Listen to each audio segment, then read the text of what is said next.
It is time for us, if you want those wobbles, use those wobbles. Otherwise, use your own 2 feet.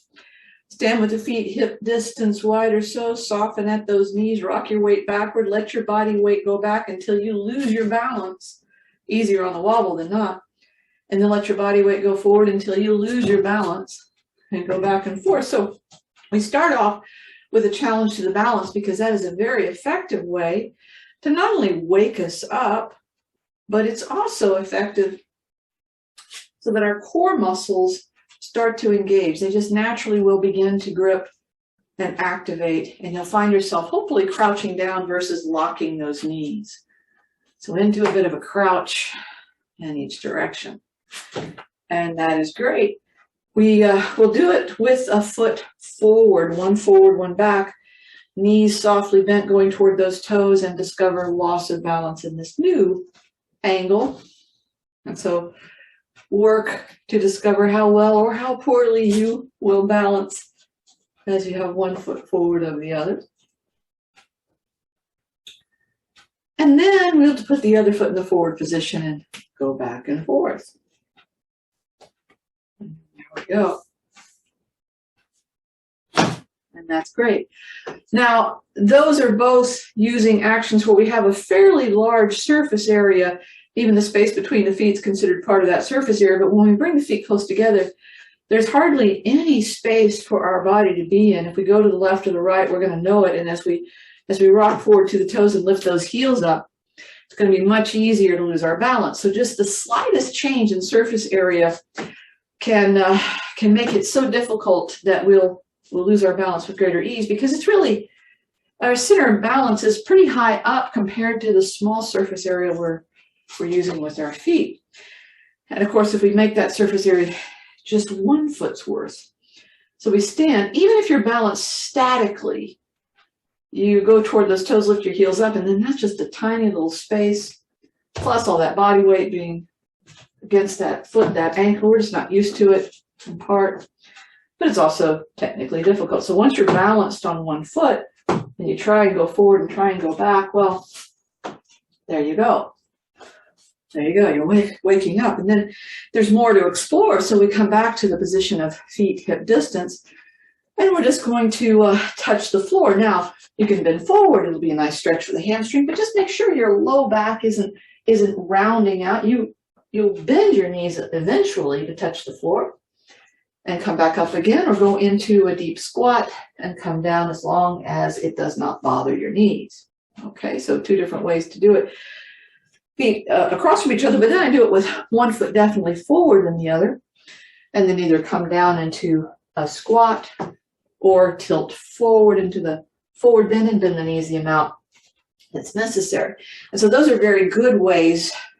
The other foot goes forward in case we do have to crouch down, uneven footing. That's a great practice, a great plan. But when we take it back into that small surface area, we're going to find that there's a conflict of our balance, that the body bending forward is not bending straight down. There's a little bit of a left or a rightness to it, maybe more tension on one hamstring than the other. And if you go into the deep squat, your knees go outward, but you're not weighting your left and your right foot the same, and you really notice that when you do that. And then, of course, there's the single leg action. So if I let the other leg go back, this is actually a great way to reach down for something that you need to pick up off the floor so that it doesn't create strain for your back. Maybe try it the other side. So it's often called the golfer's pickup. I guess they're picking up a golf ball off the ground, so the leg goes backward. The bend the knee one, technically more difficult, bearing more weight into a deep squat position. And you're going to challenge your balance, but also challenge your leg muscles, which if your knee will allow you to do it, not a bad idea. Okay, now we're going to tilt to the side. Now when we do, your body's naturally going to want to draw everything outward, become, like a little star pattern there. And that natural tendency of your body to give you some counterbalance for the arms and the legs is really great. Okay, so we don't have to work with that too much. But then as we stand, I want us to warm up just a little bit more, and we'll begin a little bit of a twisting action to make sure that the structure of our spine and of our shoulders are getting more thoroughly warmed up. So a little bit of movement becoming something that we explore a little more. Also, a little more focus into those shoulders. So now we're going to take the arms forward and back. A little more focus in a different way into the shoulders. But then we're going to be exploring a little bit of muscles that control the shoulder blades, and these are in the plane of the shoulder blades either squeezing together and getting tight behind us, or becoming very wide apart. So with just your arms hanging down, make your shoulders round forward, and then let your shoulder blades squeeze coming back towards each other. Okay. Now that's with the arms just hanging down, because the moment we pick our arms up, let's just say our arms are forward of us, and we widen apart our shoulder blades, and then we bend our elbows and we squeeze our shoulder blades back together. Okay? But I'll do it with just one arm. I could have the arm straight. I could go forward, and I can also move that shoulder blade backward, but keep the arm straight. It feels weird. So forward and backward. And then I'll do that on the other side. So the arm is going forward, and then the arm is pulling backward. All right. Now, the squeezing together, that's the rhomboid muscles, and the widening of the shoulder blades, that's a muscle deep under the shoulder blade called serratus anterior. And we can do that with nothing but our body and a surface area. Now, if you're trying to avoid some issues with the wrist or the shoulders, the best surface area to use would be something like a wall, so you're not putting a lot of pressure. And the hands could be at the height of the shoulder. And you simply keep your hands there, and you pull away from the wall with your chest. And then you keep your arms straight, and you squeeze your shoulder blades together, which is going to feel pretty tight in between the shoulder blades. So there's that backward, and there's that forward movement. And the rest of the spine stays still, but we could do this on the floor. So I can come into a kneeling position, and I can lift the space between my shoulder blades away from the floor, and then keeping my arms straight, I can sink and squeeze my shoulder blades together. Now the rest of my spine is staying still, but the space between my shoulder blades is rounding upward and sinking downward. And so that action, that movement that we're creating, is a nice engagement of that area associated with either shoulder blade being narrow together or wide apart. Now we're only trying for about 10 of these. And I'm holding each of those, the lift or the lowering, for just a little brief pause, ever so slight, so that I can feel it. And it's an unusual, full range of motion is an unusual thing to do. And since we're not bending the elbows to pull them back, that's also unusual to let those shoulder blades squeeze together. It is quite likely that at the end of that, as simple as it was, you'll feel the tension between the neck and the shoulders, and you'll want to gently pull your shoulder blades downward. And that will relieve some of that stress that can build up when extra muscles get involved with our actions. Very good. Okay. So when we've done that, I'm going to ask you to grab a block. Okay. And we're going to come to the floor, because we're going to be creating a bridging action. Now, if you don't want to come onto the floor, you can sit and you can just tighten your seat muscles, because that's going to be our target. But otherwise, I'm going to describe this from the floor. I'm going to place this block in between my knees so that my legs will not go narrower together or wider apart. And by the way, the block has all these dimensions, so I don't want it really wide, and I don't want it really narrow. I want that in between width of the block between my knees there. Okay.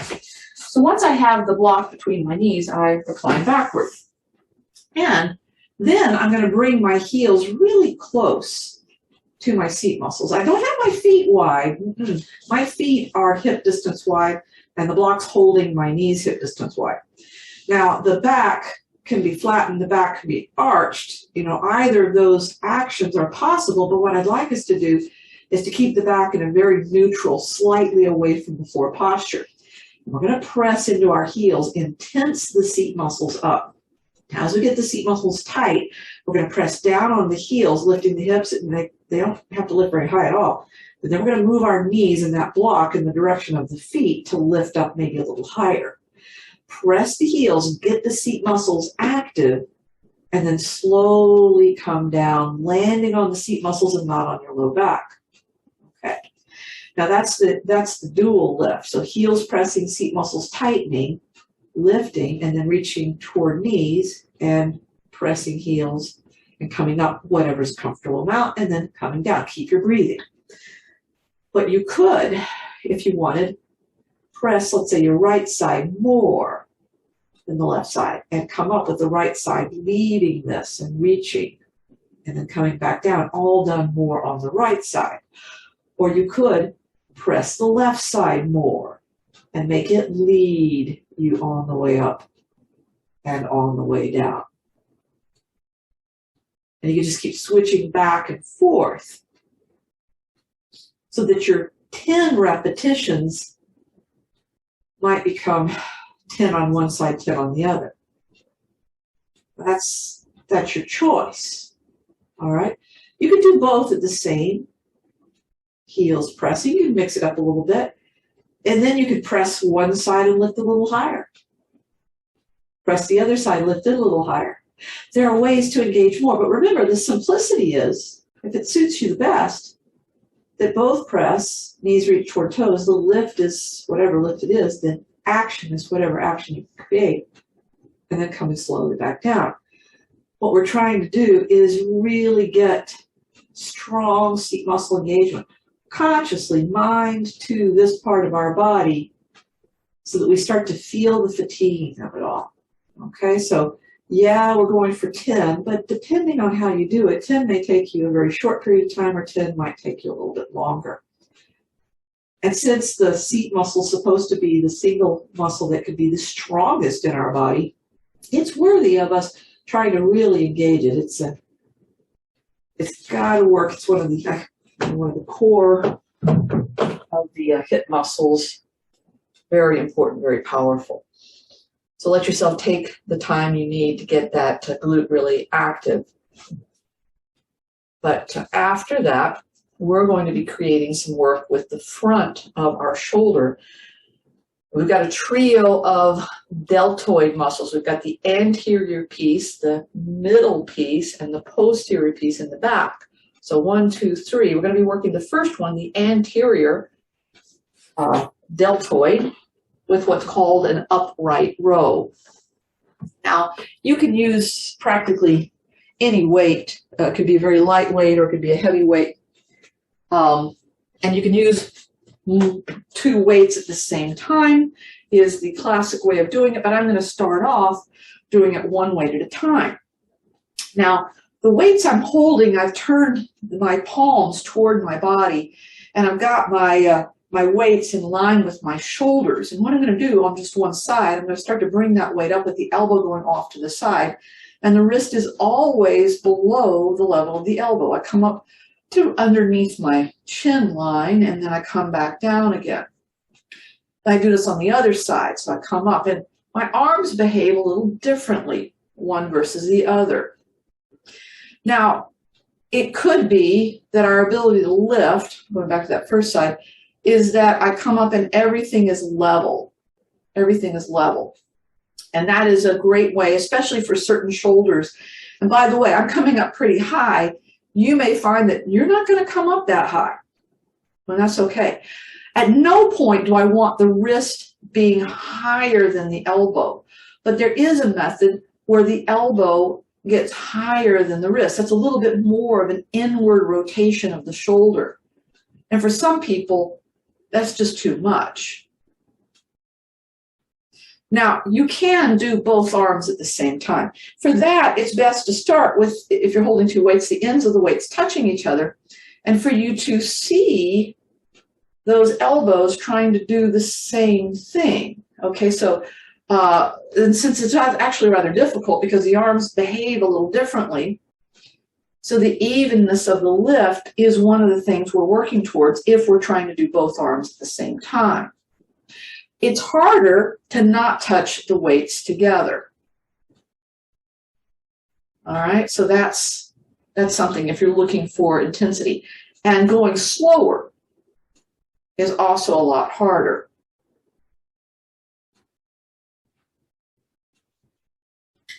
And if you find that one arm is very different, the best thing is to do one arm at a time.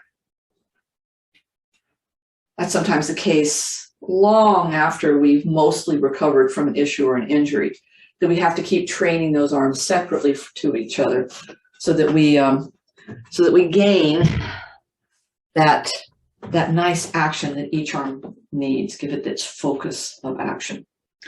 Okay, that's good. Now, I want us to work with our calf muscles. I'm going to show you the calf lift, but if you have a strap, okay, oops, wrong strap. That'd be a big question because I can't find my strap. Okay, well, we'll talk about straps later. I'll do this with just the block. So I'm going to take 2 blocks because I'm going to use both legs at the same time. I brought my chair over. Okay. Now, you don't have to use the blocks, especially if your calves are very tight. You do want something to regulate your balance because you're going to feel a little unwieldy with this. We're going to be coming upward onto the ball of the foot, lifting the heels just as high as we can, getting this nice contraction. And then we'll come back down, and just coming back down and level is perfectly fine. But if you place the front part of your foot on a block and sink your heels down, you're going to feel a stretch. And then from that longer calf muscle length, you come up, lifting your heels up just as much as you can. And that's going to be a very nice contraction. And you just come back down, sinking into the stretch. And then up again. All right. So very simple action. The knees being straight emphasizes the larger of the 2 calf muscle layers, the gastrocnemius, closer to the knee. I like the stretch as much as I like the contraction. I am also checking out the what's happening in the ball of the foot on my way down and on my way up. I don't want more weight leaning on the big toe side or the little toe side. I want it to be evenly distributed, no matter what my foot posture is, whether my heels are down or up. And this is really good. This is one of those forgotten essentials that's absolutely necessary for the full health of our ankle, the bottom of our foot, and our knee. So we tend to forget how important the calf is. Okay. Now, once we've done that, we're going to be working very specifically with our core. And this is going to be the classic bird dog. Now, in the action of the bird dog, we come down kneeling. And the first thing to do is to make sure that we're level across the shoulders and across the pelvis, that we're pulling the chest forward and pulling the hips back so the spine is long. We're looking downward. And I'm going to take one hand and reach it toward the front edge of the mat. And I'm going to take the opposite leg, other side of the body, and reach it toward the back edge of the mat. And from that nice, now re-leveled position, the arm and the leg come up. And then I bring them back down and I return to the tabletop position. I make sure everything's level, and then I take the other hand, front edge, foot, back edge, level out, and lift up. Now, I am using the unlifted leg a lot right now, and I don't have to. I can touch, and then flatten out the top of this foot, and then when I lift up, I can lift, woo, and that just made things a lot harder. So touch, flatten the top of the foot, lift, and oh, it's pretty amazing how much that really works to intensify things. So keep going with those bird dog.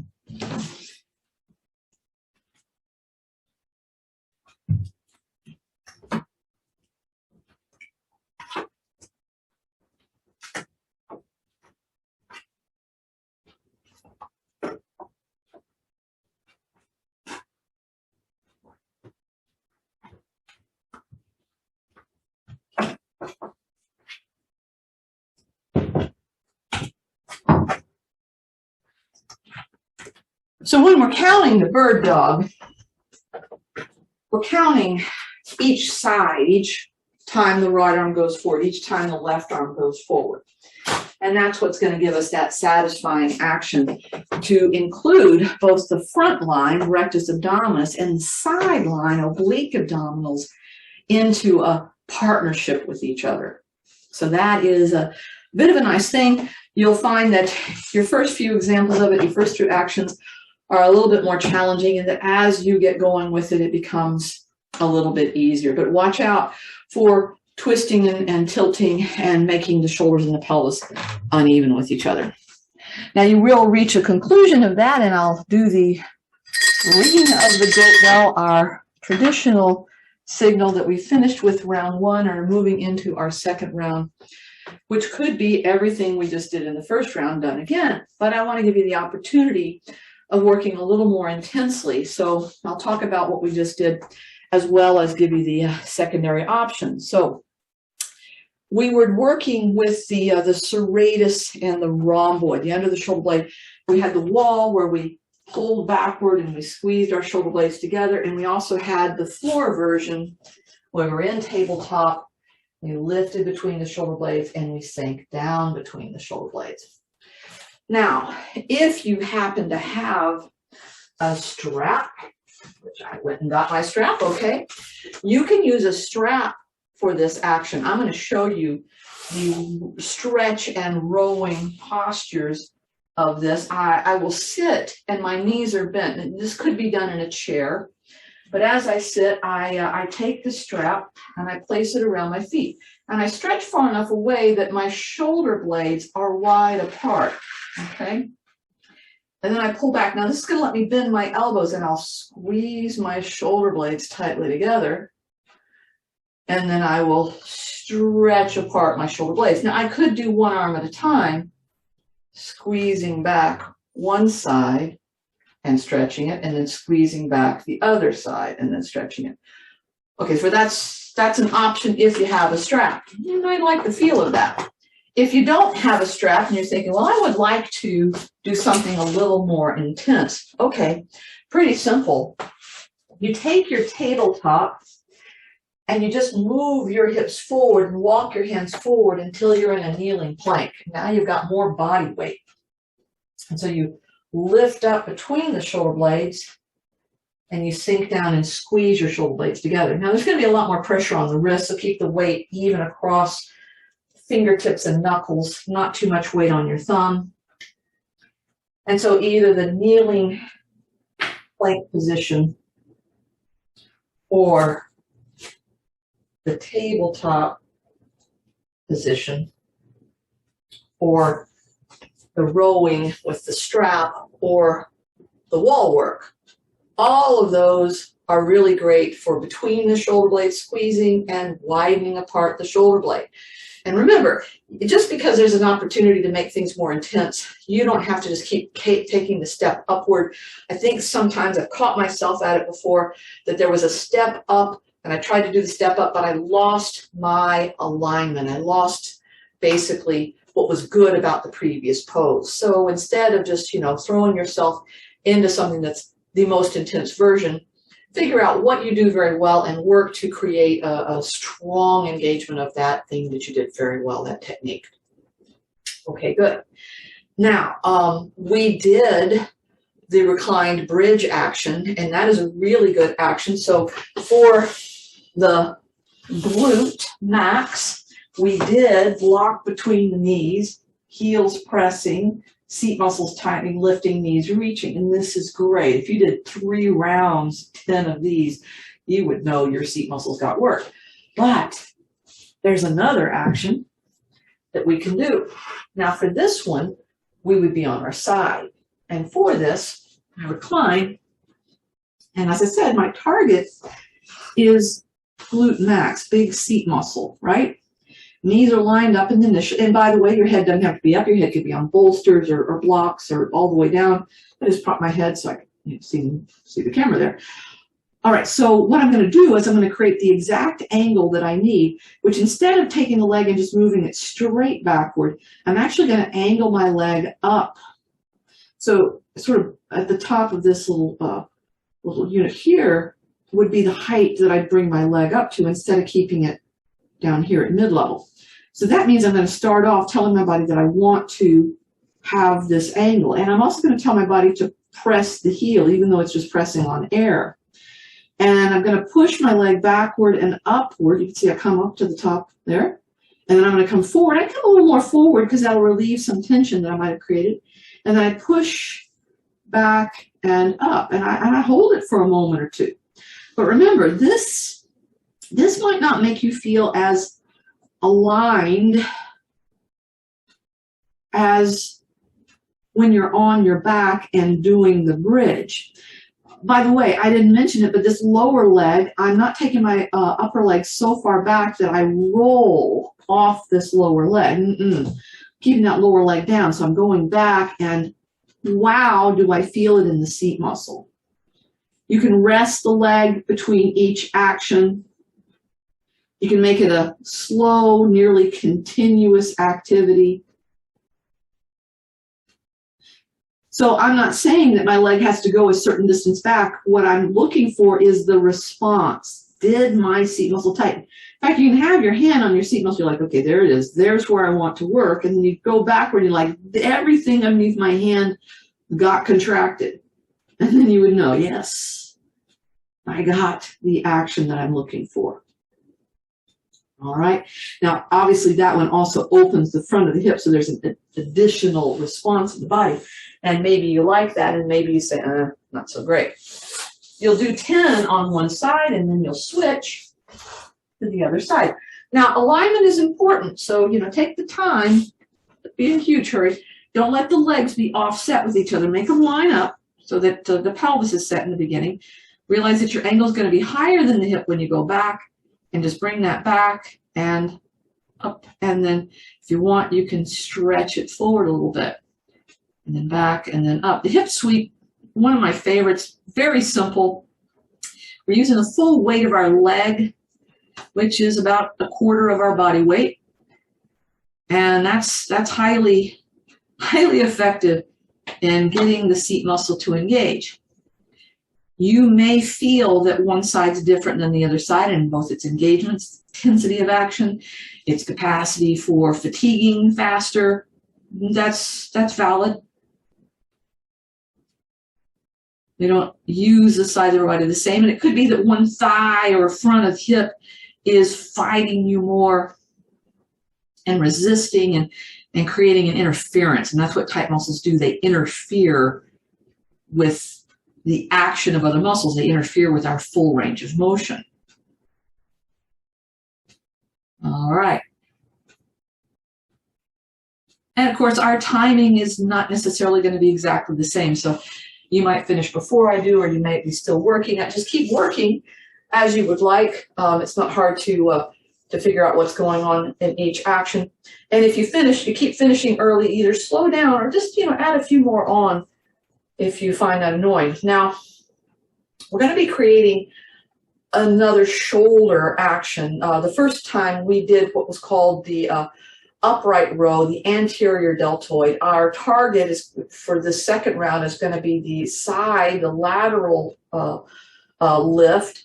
And but you might say, I need more work on the front than I do on the side. So I'll show you what we did in round 1, which is where we stood, we were nice and firm, and we brought the arm up in the front. Okay, so that's the upright row, one arm at a time.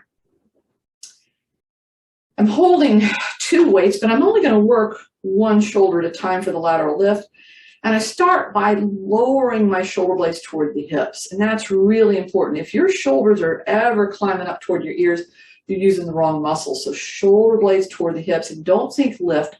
Think move outward. I'm moving the arm out away from my body. And right about there, that's about the 6-degree line. If I went higher, I wouldn't be using my target anymore. So shoulders down, coming out.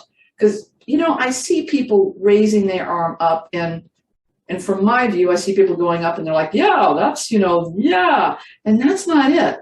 It is actually, there's a limit that's created internally that you go, oh, I'm really having a hard time because I went so slow when my shoulder blade was down. I'm having a hard time. I can feel when I would break the alignment. So you don't want to break the alignment. You want to come up. You want to feel that the alignment itself is holding you in place. That's really important, the transitional line between the use of your target and the other muscles that would compensate. You know, what's interesting to me is that on one side, I know my weaker side, and I know the side that's been injured. They happen to be the same side. And when I'm doing this on my my less perfect side, I don't feel as much of a challenge. In other words, it's, oh, I can lift that arm up because I know, see, this is my side that isn't as challenged. There's very clearly a line of demarcation that I'm trying to reach on this other side where my body is telling me, if you move past this point, we're going to switch to a different muscle. It's like, oh, wow. I mean, I know I could lift it higher consciously. It took me until now before this arm began to behave correctly, because it was like, no, man, we can do this using the wrong muscle group, okay? So watch out for that. Pay attention to your internal cues and to the specifics of the alignment, because it might not be what you think. You know, raising the arm higher in that situation is not actually doing something better for your body, because we really need that lateral, that middle deltoid to be strong, because it gets banged up all the time. We don't want it to get hurt. Okay, calf muscle. All right, so the first time I talked about this, I said you can use a strap for your calf, but I didn't have a strap, so let me show you that method. I am going to use the chair for balance, but right now I just sit in the chair here so that you can see me do this, the calf work. And especially if you have an injury to the foot or the ankle, here's how you would use the strap. I'll show you two different methods. The strap goes around the ball of the foot, and you just haul back. Now the straight leg, I push, and that's really great. Not going to feel like it's much of a challenge because the straight leg is very strong. The bent knee position, I still have this wrapped around the ball of the foot, but I bring it up over the knee, and I actually twist the strap a little bit so that I can lift the front of the foot up and I don't tire out my arms. And then I push down and lift my heel up. Whoa, is that a really great calf muscle work for the deeper soleus layer? Now you say, oh, I can't do that with you, Julie. I don't have a strap. Okay, that's fine, because the other way of doing this, with or without blocks. So without blocks, my straight leg, what we did in round one was to lift up. But what we do in round two for the greater challenge is to bend the knee, keep the knee bent, and just lift the heels up, but don't straighten those knees, okay? Now here's what it looks like with blocks. Blocks afford a greater stretch. So straight leg was what we did in round one. Yeah. And bending the knee. Okay. Ooh, lose my balance while with that one. Bending the knee. There we go. Hard for me to sink my heels down with the knee bent, but I can do it if I focus. Really, really makes me tired right here. Not my target area, but apparently a muscle that's quite important to the target area. Anytime you wanted to, you could go back to that. You know, the sensation that seems effective to you is a sensation to concentrate on.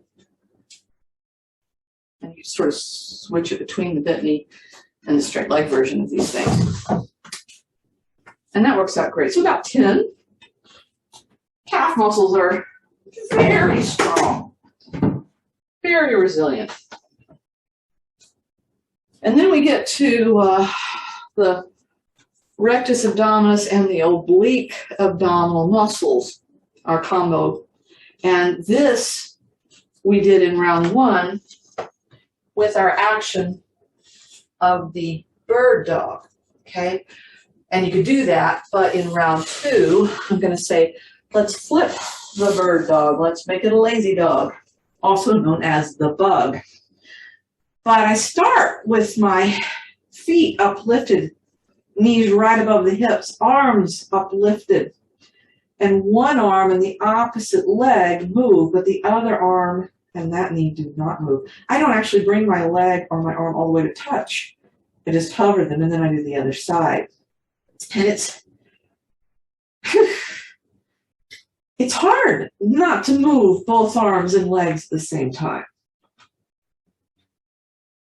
It's very difficult.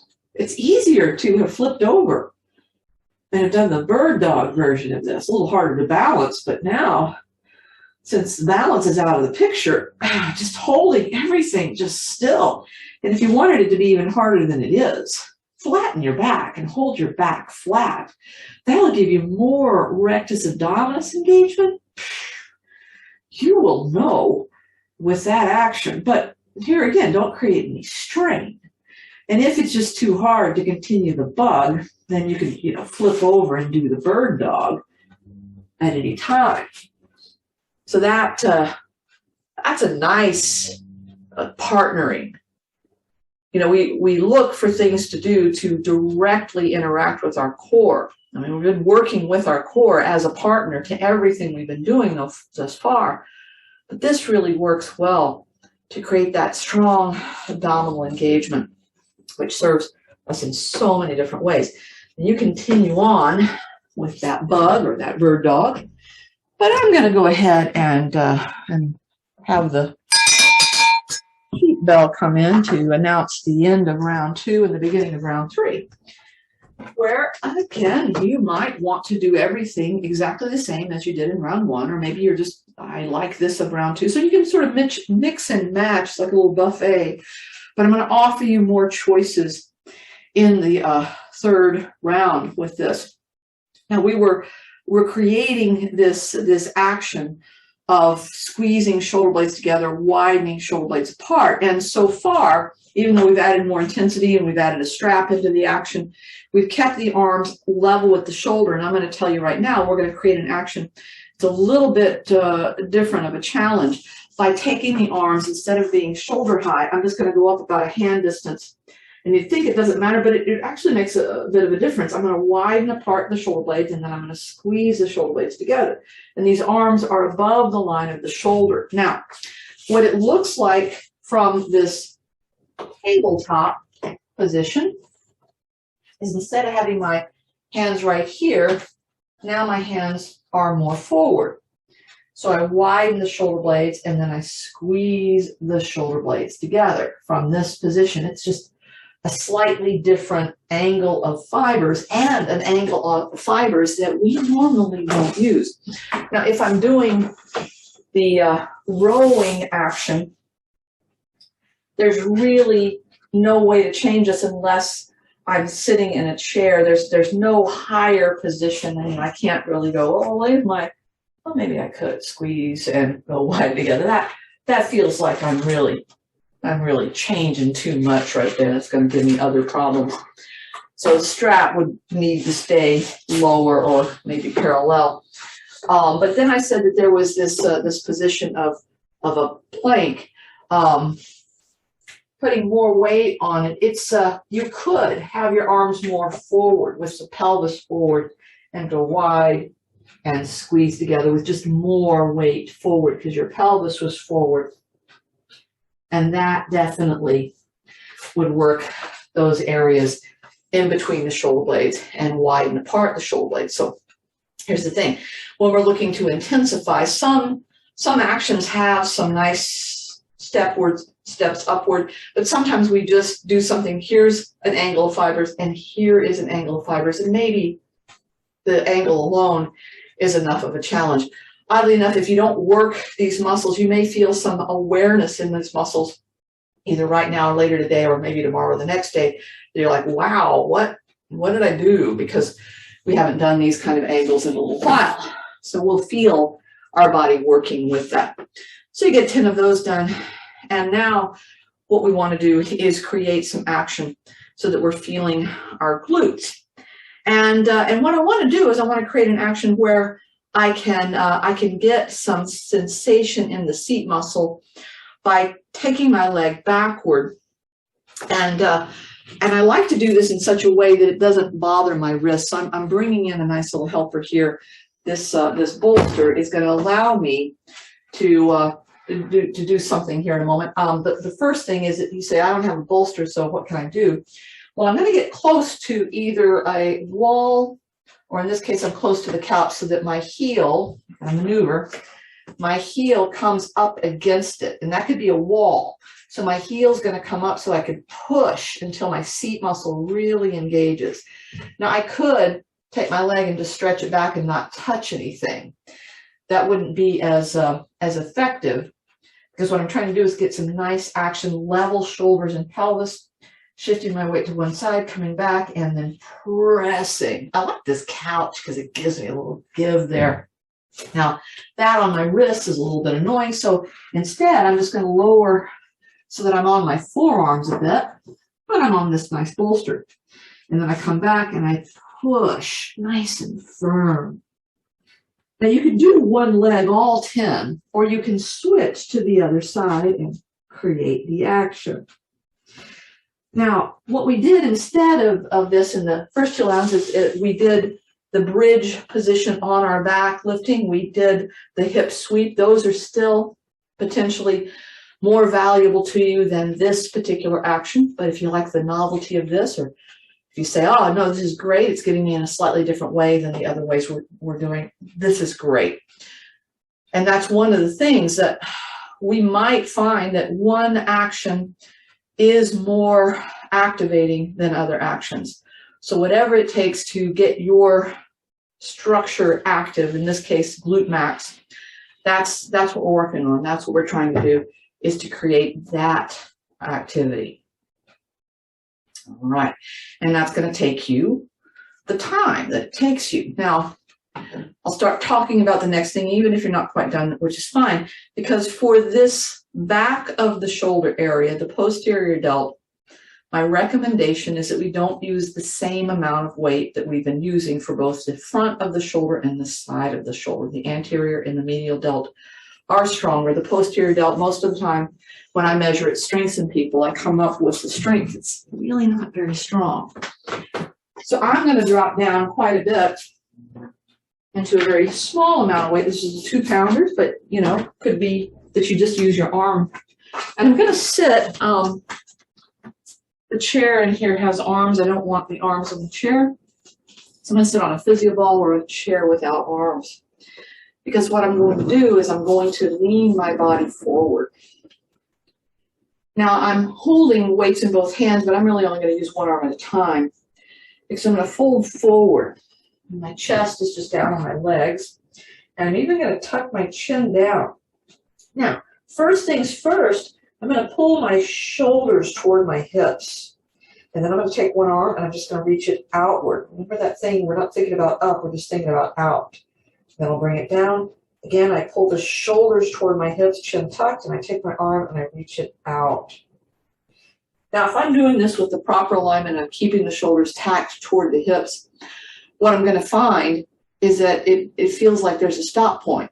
Now, you know, if I'm not thinking about it, it's like, yeah, I just, that arm just goes, you know, however high, because I'm not even trying to concentrate.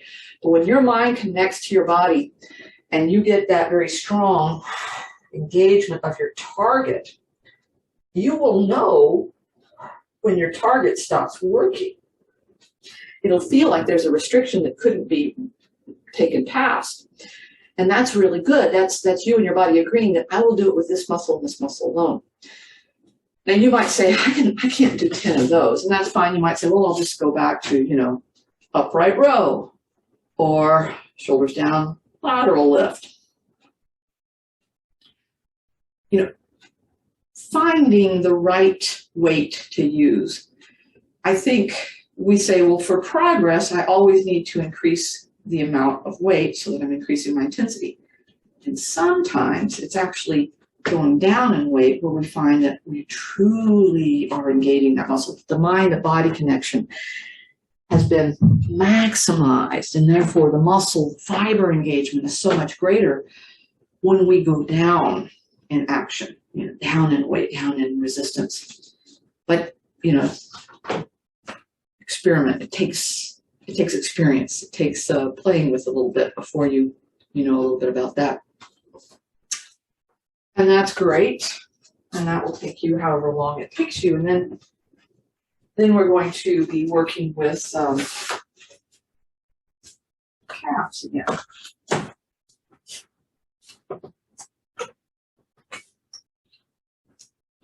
Now, the strap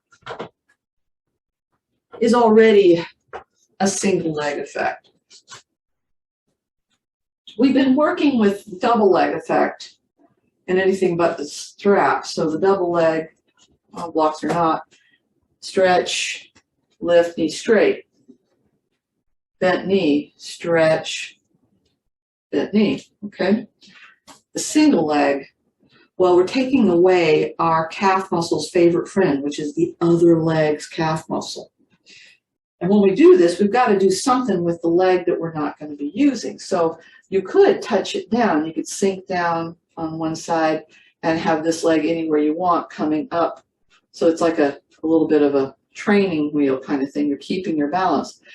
A lot of people just sort of lock the leg behind the other one. But it's harder, a lot harder to lift up.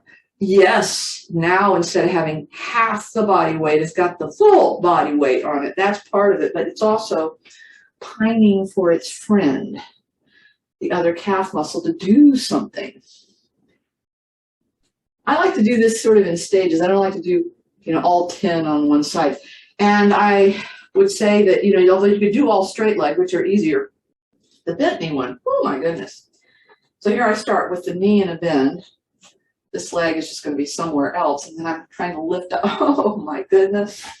That is, well, this leg could literally be anywhere. I can hang on to it. No, don't do that. Both arms. So it's really hard to do a single leg bent knee. The urge to straighten that leg is very strong. And that's fine, because you're still working the calf if you straighten the leg.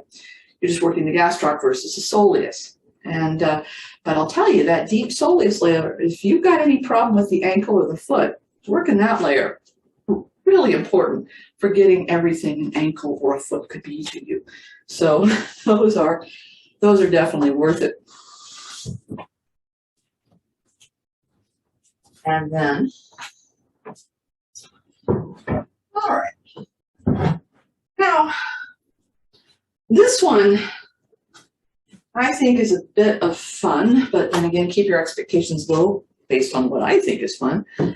So for this one, what we're going to do is I come down. All right. And instead, well, okay, let me say, we did the bird dog, right? We did the bird dog. And that's great. And if you're looking for something that's just a little bit more engaging than the bird dog, then you bring the elbow and the knee together, reach them outward, and then come out of it. So there's it's called the bird dog crunch. It's the crunch, bird dog, and then tabletop. But if you're saying, yeah, I want something new, here's the new thing, okay? Instead of going into a tabletop, you go into a downward dog. Bend the knees and your head's between the arms. And then what you try and do is take hand toward front, hand toward back, and then lift them up. And oh my, that's a lot harder. Hand toward front, toward back, hips stay lifted. Oh, so if you're looking for a way to make your bird dog a lot harder, then do a downward dog, bird dog. And you'll be saying, wow, I can barely stay up with that downward dog.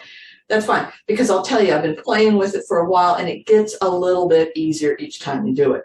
So what's the difference? So the tabletop has everything level, and you're on one knee. The bird dog has you on your feet, and your hips are higher. Oh, there we go. So, Find your challenges where you want them, right? And so we work with that. And again, you know, if you want to be on your back and do the bug, great. Absolutely great, because all of these are working the same two important muscle groups so that they have to work together. It's a more of a realistic, real life kind of thing. You know, there's few times in life where you will only bring your ribs toward your navel into a crunch. There's few times in life where you will only tilt to the side. You will sometimes do both things because you're doing stuff with your body, not just exercising. All right. And that is good. And we reached that point that we finished all that I have planned for us, except for the final plan, which is the warm down. And you could start your warm down with a bit of twist and the standing position. Twists relieve tension from the low back, the upper back, from the shoulders. So I like the twist. I also like the standing twist where we bend the knees and we reach across the body. That's a very nice action. Nice reaching across the body kind of twist. But another favorite of mine is to go down to the floor. Now, once I'm on the floor, it lets me really concentrate on the shoulders, and so holding on to a leg and just moving the leg away as I hold on to the leg, it gives me one of the best stretches ever in the neck. It's like, oh, this is great. Both legs at the same time, stretching upward.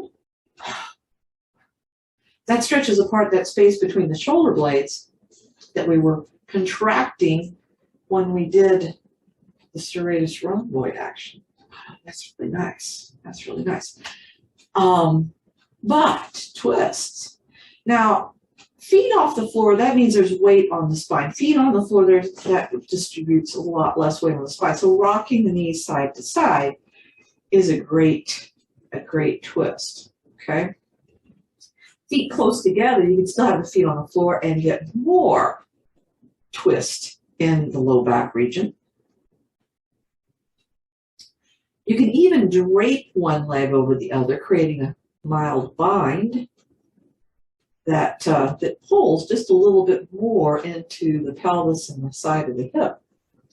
You do one side, you then drape the other side because your body cares. All right?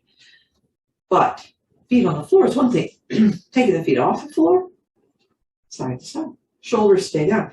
If you want, you can take the arms more alongside the head, but be sure the shoulders stay down. The more the shoulders tend to rock back and forth, the less you actually get the action.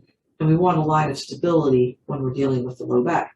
By the way, you can cross one knee over the other, rocking back and forth too. And that's sometimes nice. So we just create these stretches.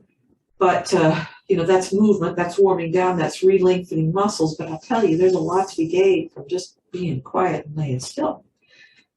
So you can do that too. The warm down is designed to take us from a overheated, you know, lacking in oxygen state and bring our oxygen levels back to normal and bring our body temperature closer to normal.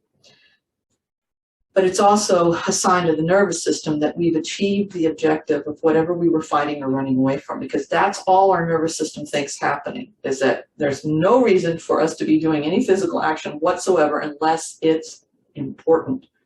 And so we must fight or flee. That's right. So that unconscious part of our brain. So when we stop and when we rest and we're still, the nervous system says, oh, okay, we wouldn't be doing this if we were still in danger.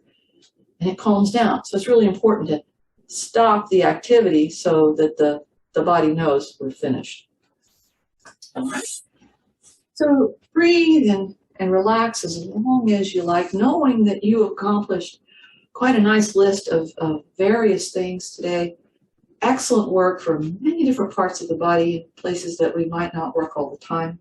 So great job, everyone.